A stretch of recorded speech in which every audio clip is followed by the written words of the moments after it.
Ang Tinig ng Panalangin ay ang lingguhang serye ng sundalo ng panalangin ng Salt and Light On.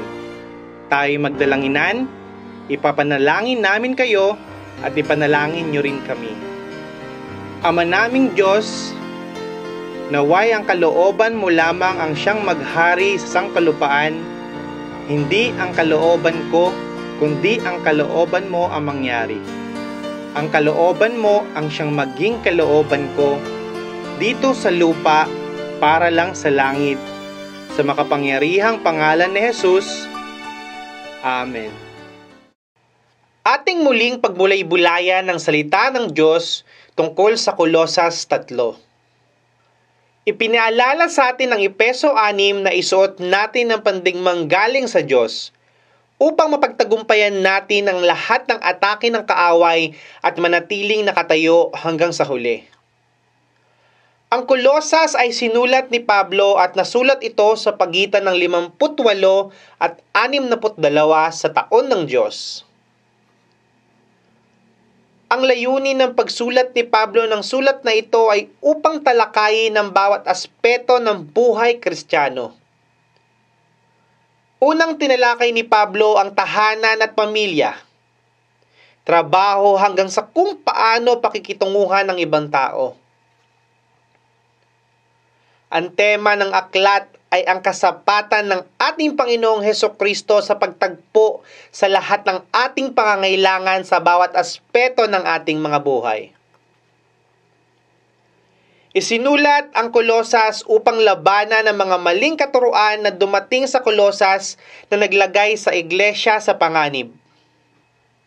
Ang aklat ng Kolosas ay naglalaman ng mga katuruan tungkol sa pagka-Diyos ni Kristo at mga maling pilosopiya na kailangang itakwil ng mga Kristiyano, gayon din ng mga praktikal na katuruan tungkol sa pamumuhay Kristiyano, pakikipagkaibigan, pamumuhay at pananalita. Sabi sa versikulo 1 hanggang 4, Yamang binuhay kayong muli na kasama ni Kristo. Ituon ninyo ang inyong pag-iisip sa mga bagay na nasa langit na kinaroroonan ni Kristo na nakaupo sa kanan ng Diyos. Ang mga bagay na panlangit ang isaisip ninyo, hindi ang mga bagay na panlupa. Sapagkat namatay na kayo at ang inyong buhay ay nakatago sa Diyos, kasama ni Kristo. Si Kristo ang inyong buhay. At kapag siya'y nahayag na, mahahayag din kayong kasama niya at makakahati sa kanyang kaluwalhatian.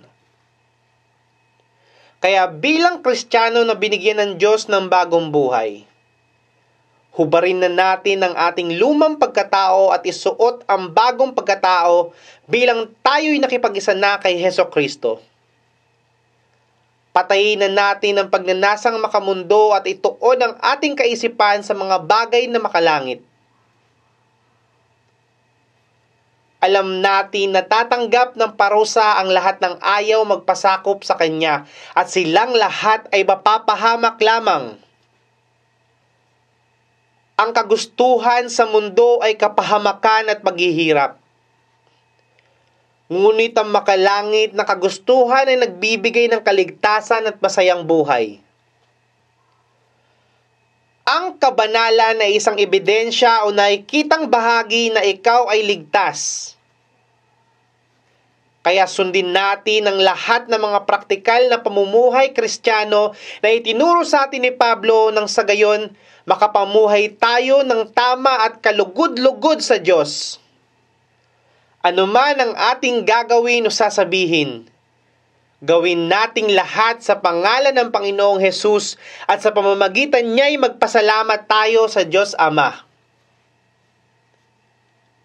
Paghariin natin sa ating mga puso ang kapayapaang kaloob ni Kristo at ang salita niya ay hayaan nating lubusang manatili sa ating mga puso. Nang sa gayon, magkaroon tayo ng ganap na pamumuhay kay Kristo. Sa lahat ng mga makakarinig at makakapanood ng programang ito, patuloy niyong pakinggan ang salita ng Diyos dahil sa palaging pakikinig sa Kanyang salita, Makikilala ninyo siya at sa pamamagitan ng kanyang grasya, magkakaroon kayo ng pananampalataya sa kanya.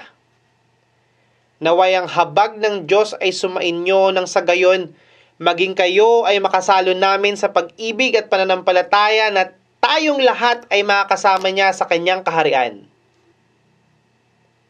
Samahan niyo akong muli sa susunod na linggo upang muling pag-aralan ang salita ng Diyos. Ako si Mateo, ang inyong sundalo sa panalangin.